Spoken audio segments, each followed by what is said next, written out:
Բարև ձեզ սիրելի հետևողներ, ձեզնից բազմաթիվ հարցեր եմ ստանում, ուզում եմ դրանց վերաբերյալ մի մեկնաբանություններ տամ։ Նախ առաջին հարցը, եթե Նիկոլը այդքան ձայն է հավաքել, ինչու լեգիտիմ չի։ Սիրելի ժողովուրդ, Նիկոլ Փաշինյանն ու ԿՊ-ն լեգիտիմ չեն,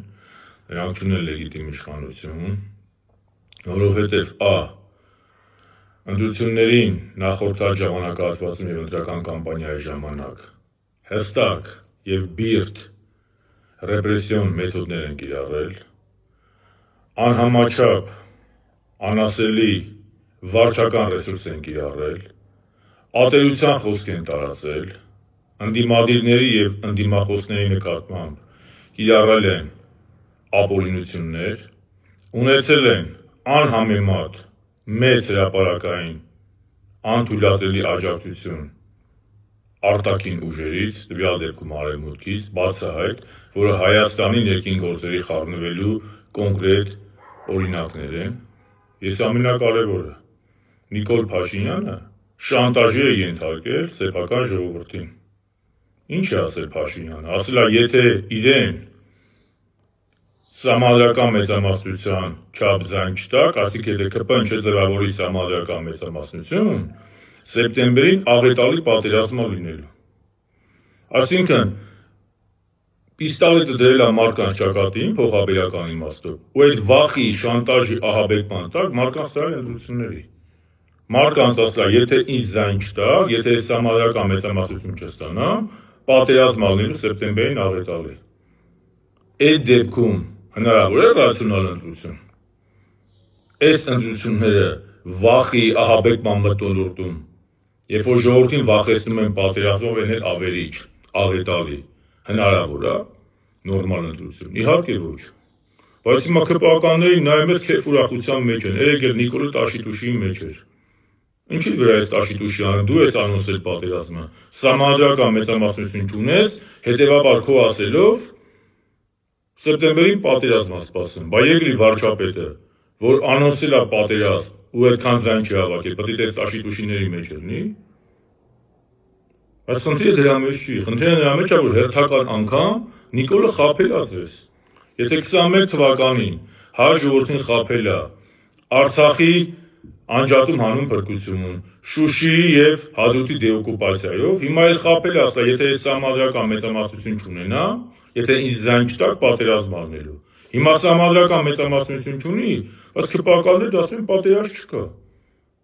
Հերթական անգամ ընկավ Նիկոլի թակարդը, հայ ժողովուրդ։ Եվ հետևաբար սրանք լեգիտիմ չեն, այս ընտրությունները։ Սա վախի, մթնոլորտի, պիստոլետը մարդկանց ճակատին դնելով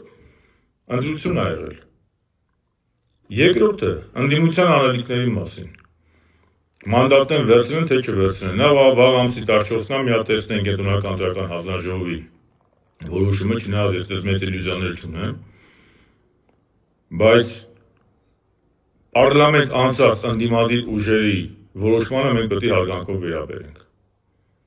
Իրենց խնդիրն է, իրենք են այդքան վստահություն ստացել, տեսեք, ես ընտրության չեմ մասնակցել, մեր թիմը չի մասնակցել, մենք ասում ենք, երկու տարբերակներ, տարբեր վարիանտներով կարելի է կիրառել։ Իրանք պետք է որոշեն, մանդատները վերցնում են, թե չեն վերցնում, եթե վերցնում են, ինչ են անում, եթե չեն վերցնում, ինչ են անում։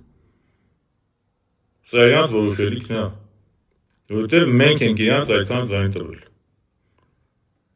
Մնացած ընդդիմադիրներից, արտախորհրդանական ընդդիմադիրներից պահվածքի մասին, ոչ միայն արտախորհրդանական,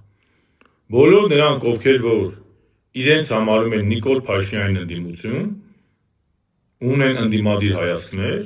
կապ չունի 18 թվից ունեն, թե այսօրվանից ունեն, բայց իրական։ Պետք է մի կողմ դնեն բոլոր փոխհրաձգությունները և կենտրոնանան այս հակապետական ռեժիմի դեմ պայքարելու մեջ և սրանց ստերը վեր հանելու մեջ, որովհետև ներ ընդդիմադիր ցանկացած կզվրտոց, էմոցիոնալ պոռթկում կլինի, քաղաքական գնահատական կլինի, չգիտեմ, մեկի համար վիրավորան կլինի, մեկի համար դա կլինի քաղաքական գնահատական, դա բերելու է բացառապես Նիկոլ Փաշինյանի միավորների ավելացման, դա ձեռնտու է բացառապես Փաշինյանին։ Հետևաբար, ժողովուրդ ջան, Նիկոլ Փաշինյանը չի ընտրվել, Նիկոլ Փաշինյանը ընտրվել է ժողովրդին շանտաժ ու ահաբեկման ենթարկելով, պիստոլետը դնելով ժողովրդի քունքին ասելով, որ պետք է պատերազմ լինի, եթե ինչ չտրեք պատերազմ առնելու, այսօր խաբում արդեն, սահմանադրական մեծամասնություն չունի, բայց պատերազմի մասին խոսք չկա,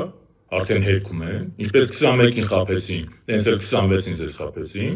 մանդատը վերցնել չվերցնելու հարցը, բերեք թողենք մեր հարգարժան խորհրդարան անցած գործընկերների որոշմանը, երրորդն էլ ընդդիմության թիրախում պետք է լինի բացառապես ԿՊ-ին քննադատելն ու Նիկոլից Միլեն պայքարը։ Այսքանը լավ երեկո, լավ օր բոլորիդ։